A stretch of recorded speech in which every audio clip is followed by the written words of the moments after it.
Good evening.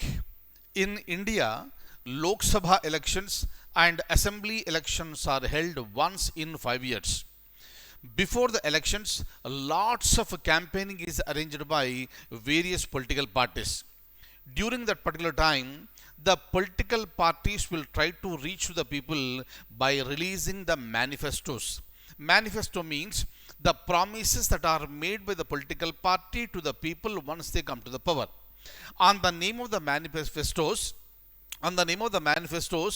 the political parties are promising for lots of freebies.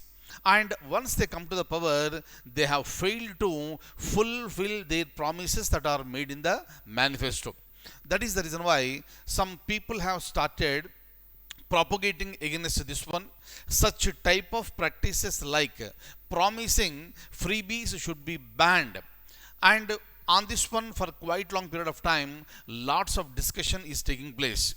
In the year 2013, in a very popularly case called Balaji case, the Supreme Court made it very, very clear. In such a type of cases, the political party candidate must be made liable for his promises and not the political party.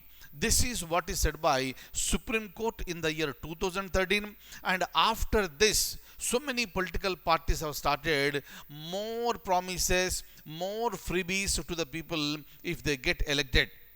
Right?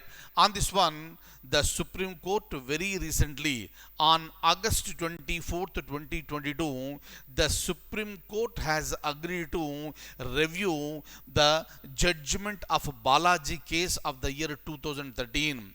You must be reading in the newspapers. For quite long period of time, many people are fighting against the promises that are being made by the political parties on the name of the freebies. Innocent people, poor people, because they cannot understand that the governments may not be in a position to fulfill it over a period of time, they are getting attracted because of their innocence and they are voting for those political parties which are promising for the freebies. And now, so this is under a very, very serious consideration, and the Supreme Court of India, the Chief Justice of India, has agreed to form a bench to look into and to review the 2013 judgment in Balaji case. And with respect to this, again, our popularly known act called Representation of a People's Act will also come into the picture. Regarding that, I have information and I would like to share the information with you. Kindly have a look at this. And this is all related to the poll promises made by political parties during the time of elections. The Supreme Court on August 24th said that it will constitute a 3-judge bench to reconsider 2013 judgment that held that pre-poll promises made by a political party cannot constitute a corrupt practice under the RPA. Very, very, very, very important one. This is what is said by Supreme Court in the year 2013. Whatever the promises that are made by the political parties before the elections, that cannot be constituted as a corrupt practice. That's the reason why after the year 2013, many political parties have started coming forward and many political parties have started giving, so many promises with respect to freebies. Look at this. The Subramaniam Balaji versus Government of Tamil Nadu judgment. And this judgment was based on DMK's pre-election promise to distribute color TVs to the poor households in Tamil Nadu. And it said that only an individual candidate can be made liable and not his party that can commit a corrupt practice under RP Act by promising free gifts. Meaning, according to this judgment, only the concerned candidate who made these promises must be made liable, and the promises that are made by a political party candidate should not be reflecting on the so-called the political party.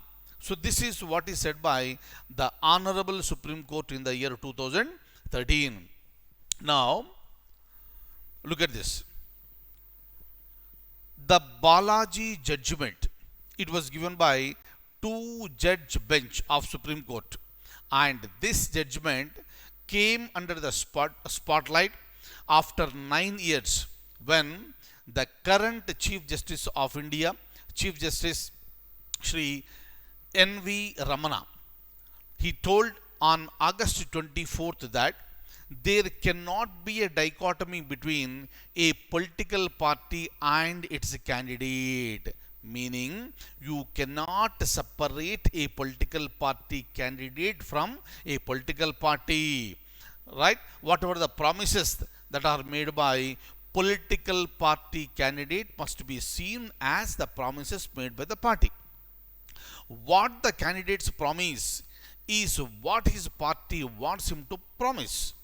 The party cannot escape the liability. Very, very important one. And a candidate makes a promise with the backing of his party, because no individual candidate who belongs to a political party cannot make such big promises without the support of the party.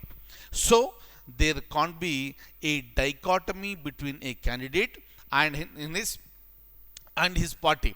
This is what is said by senior advocate Aravind Datar, who has also a lawyer in Balaji case. And some more points are there. I would like to show you this one. Look at this. And after listening to this, Chief Justice of India said that I will constitute a 3-judge bench for this. Very important one. So this is, Section 123 of RP Act. Clear?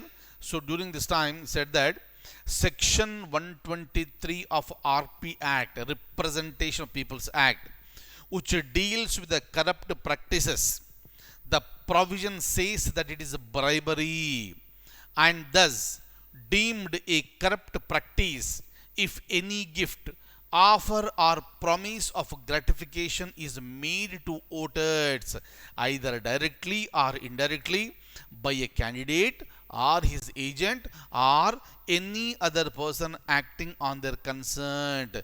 Very, very, very, very important one. And on this particular point, Supreme Court 3-judge bench is going to look into this one, and it may declare such a type of promises should be considered as corruption practices or corrupt practices. Very, very, very, very important one. So please remember these points, which are very important for the examination point of view. So thank you so much. I'll see you in the next session.